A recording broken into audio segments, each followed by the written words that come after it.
नमस्कार दोस्तों, मैं हूं गोपाल राजपूतकरण। मेरी दिल्ली मेरी शान की विशेष रिपोर्ट में एक बार मैं फिर आपका स्वागत करता हूं। इस वक्त हम प्रीतमपुरा के अंदर हैं। यहां पे हम समता जैन जी के साधना केंद्र पर हैं। यहां पे लोग आते हैं अपनी धार्मिक आध्यात्मिक शक्ति के लिए और लोगों को ऊर्जा मिलती है। आज यहाँ पे शुमेंद्र मुनि जी पधारे हुए हैं, जानेंगे समता जैन जी का।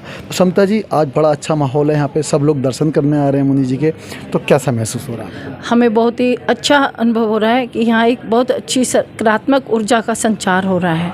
आपके साथ साथ सकारात्मक ऊर्जा आपको तो मिल ही रही है, लेकिन आपके द्वारा यहाँ जो दर्शन करने आ रहे हैं भक्तगण, उनको भी मिल रही है। ये तो उन सबका और हमारा सौभाग्य है कि हमें शुमेंद्र मुनि महाराज साहब का सानिध्य प्राप्त हुआ और उनके सानिध्य से, उनके आशीर्वाद से सभी को, आने वाले हर भक्तगण को उनका आशीर्वाद मिल रहा है और उनको सकारात्मक ऊर्जाएं प्राप्त हो रही हैं। जैसा कि बताया जाता है, आजकल धर्म जो है सही लोगों को जब हम ज्ञान देना चालू करता है धर्म, तो सत्ता का बड़ा रोल होता है। आज जब इस देश को कहा जाता है ऋषि मुनियों का देश, तो आज ऋषि मुनि सबको चरित्र के साथ साथ दोबारा शासन कैसा करना है उसकी भी मार्गदर्शन कर रहे हैं, तो क्या कहना है? देखिए, पहले भी राजे महाराजे हुए हैं, उनके साथ भी ऋषि मुनि ही होते थे जो उनके शासन को चलाते थे, उनसे थे, उनको ज्ञान देते थे कि इस तरीके से तुम्हें इस चरित्र से चलना है। और आज भी हमारा जो सनातन धर्म है, जैन धर्म है, यही हमें शासन करना, कैसे शासन करना है, कैसे हमें रहना है और किस तरीके से हमारे संस्कार होने चाहिए, वो हमें प्रदान करते हैं।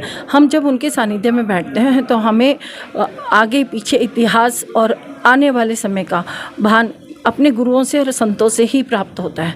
ये हमारी मैं देखता आ रहा हूँ शुमेंद्र मुनि जी का जो एक मार्ग है भाई, अहिंसा का मार्ग है, और ये कहते हैं सभी लोग शाकाहारी बने। आपने जन जन को ये संदेश पहुंचाया और मैं देखता हूँ कि आपके पास लोग आते हैं, सबको आप शाकाहार के लिए बोलते हैं। इससे एक शांति और चरित्र निर्माण भी होता है और लोगों के अंदर एक शक्ति बढ़ती है एक दूसरे को प्रेम सद्भाव बनाने की। तो आज कितने लोग आपसे लगभग जुड़े हैं?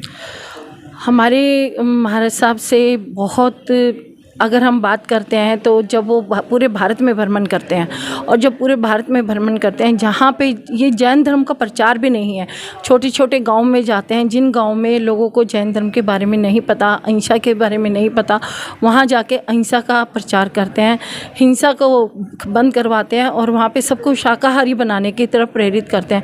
और उनसे जुड़े हुए लाखों भक्तगण ऐसे हैं जो आज शाकाहारी बन चुके हैं। जिस भी क्षेत्र में वो जाते हैं, जिस क्षेत्र में पधारते हैं, वहीं एक जैन स्थानक का निर्माण होता है। वहाँ के जो जैन भी नहीं हैं भक्तगण, जो कि सभी जातिगण से आते हैं और सभी अपने धर्म के साथ जैन धर्म को अपना रहे हैं। क्योंकि उनको पता है कि ये हमारे चरित्र का और हमारे परिवारों के चरित्र का निर्माण कर रहा है। जैसा कि सब लोग जानते हैं कि समता जी की एक पहचान है। समता जी जिस तरह लोगों को बताती हैं कि भाई जैन धर्म में कहा गया है कि सूर्यास्त से पहले खाना खा लीजिए, पानी को छान के पीना चाहिए था। कुछ लोगों का मानना था जैन धर्म की पद्धतियाँ, लेकिन नहीं, ये जीवन की पद्धतियाँ हैं और आज उसे सहज लोग अपना रहे हैं। तो उससे समाज को फ़ायदा हो रहा है। बिल्कुल हो रहा है। अब आप कोरोना काल को ही लीजिए। कोरोना काल में सारी ही जैन पद्धतियाँ आपको देखने को मिलेंगी कि आपने हमारे जैन धर्म में मुँह पट्टी हमारे यहाँ बहुत ज़रूरी है, जिसको कहा जाता है कि जितनी तरह के भी जीवाणु और कीटाणु है वो आपके अंदर प्रवेश नहीं करेंगे और बाहर ही रह जाएंगे। आज वही जब आपको देखने को मिला कोरोना काल में इतना बड़ा विषाणु कीटाणु आया है, तो इससे बचने के लिए सभी ने मास्क पहना, जो कि हम जैन धर्म में पहले से ही पहनते आ रहे हैं सदियों काल से।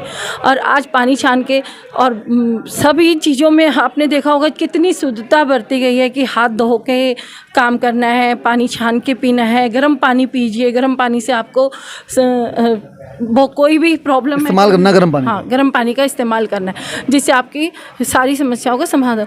तो ये हमारे जैन पद्धति का भगवंतों ने हमें दी है, और जिसको हमारे जैन धर्म के जितने भी जैन परिवार हैं, सब बचपन से बच्चा जब होता है तब से ही फॉलो करता आ रहा है। और आज आपको तो पता ही है जैन संस्कृति के बारे में और जैन धर्म के बारे में और जैन लोगों के बारे में। जब तक वो इसके बारे में चलते रहते हैं तो बड़े बड़े 100 साल के बुजुर्ग होते हैं जो बिना बीमारी के रहते हैं। ठीक है, ये थी हमारे साथ समता जैन जी। जैसा कि इन्होंने एक बड़ा अभियान चलाया हुआ है, लोगों को समझा रही हैं कि शाकाहार का कितना महत्व है, आपका जीवन कितना सुलभ और सरल बन जाता है। दूसरी तरफ चरित्र निर्माण के बारे में बताया गया है जैन धर्म के बारे में, और वहीं एक और ये भी बताया गया किस प्रकार हम जीवों से प्रेम करें। और सुमेंद्र मुनि जी की ये जो विचारधारा है, इनको ये दिल्ली ही नहीं पूरे हिंदुस्तान के अंदर फैला रही हैं। हम उम्मीद करेंगे ऐसे लोग भारतवर्ष के अंदर सफल हों, इनसे लोग सीख लें। जैसा कि आप जानते हैं, एक समय आया कि लोगों को हमें पानी को छान के पीना पड़ा, ये हमारे संस्कारों में था। हमें अपने संस्कारों की और एक बार दोबारा लौटना पड़ेगा। ये देखना पड़ेगा कि हम दुनिया के अंदर वो व्यक्ति हैं जो विश्व गुरु बनने के लायक हैं। अब हम बात करने जा रहे हैं सुमेंद्र मुनि जी से, जानेंगे। अब हम बात करेंगे युग परिवर्तक व समाज को सही दिशा देने वाले सुमेंद्र मुनि जी महाराज से।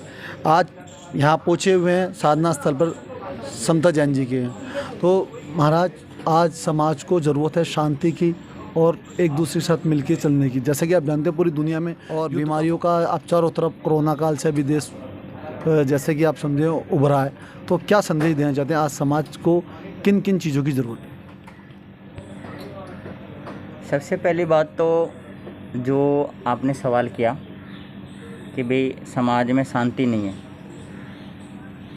शांति के लिए कुछ करने की ज़रूरत नहीं है या कुछ होने की ज़रूरत नहीं है, समाज में शांति हो सकती है। महाराज जी, जहाँ तक मुझे जानकारी मिली हुई है कि आप लोगों के मार्गदर्शन में कुछ हॉस्पिटलों का निर्माण किया गया है, जैन स्थानकों का निर्माण किया गया है।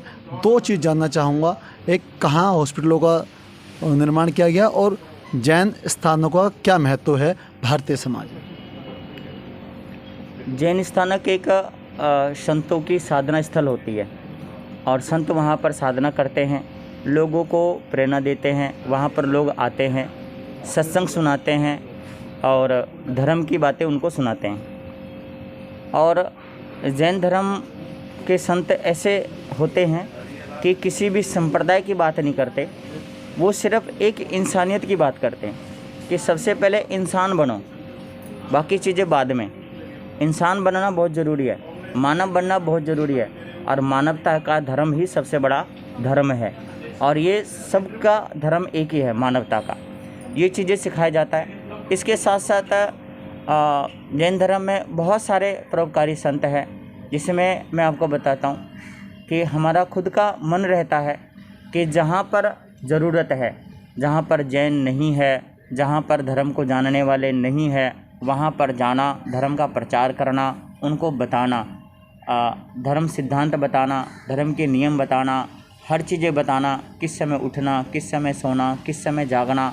आज हम सब कुछ भूल चुके हैं, कुछ भी याद नहीं हमारे को, तो वो चीज़ें करते हैं। इसी के कारण ही समाज के सहयोग से प्रेम नगर किराड़ी एक जगह है, अग्रनगर सोमबाजार रोड, वहाँ पर एक भवन का निर्माण किया गया 4.5 मंजिला, जिसके अंदर परोपकार का कार्य प्रारंभ किया जा चुका है। 15 मई को वहाँ पर कैंप लगा था और वहाँ पर सबके सहयोग से किया जा रहा है कार्य, ताकि वहाँ पर फ्री दवाइयाँ दी जाए, फ्री इलाज किया जाए, सबकी सेवा की जाए। जो भी ज़रूरतमंद वहाँ पर लोग हैं, जिस चीज़ की ज़रूरत है उस ज़रूरत की पूर्ति की जाए। उस चीज़ के लिए सहयोग भी मिल रहा है और सहयोग की भी आवश्यकता है। जो उससे जुड़ना चाहे, जैन शिव शक्ति सोसाइटी उस स्थान का नाम है, और वो जो है हॉस्पिटल के जैन चैरिटेबल के नाम से वहाँ पर मशहूर है, और सारे लोग वहाँ पर आकर के लाभ लेते हैं और लाभ लेना भी चाहिए। वहीं पर ही इस वर्ष का हमारा चातुर्मास भी है, 4 महीने वहीं बिताएंगे। वहाँ पर धर्म के सिद्धांत, धर्म की बातें, संप्रदाय से परे धर्म की बातें होती है। संप्रदाय जरा सा भी नहीं सुनाते, संप्रदाय से अलग। और वहाँ के लोग बहुत ही मतलब एक रुचि लेकर के बैठे हुए हैं कि भाई गुरु महाराज वहाँ पर आएंगे और हमें धर्म के कुछ मार्ग को सिखाएंगे। तो यही लेकर के वहाँ पर हम पहुँचेंगे आने वाले समय पर और उसका लाभ देंगे।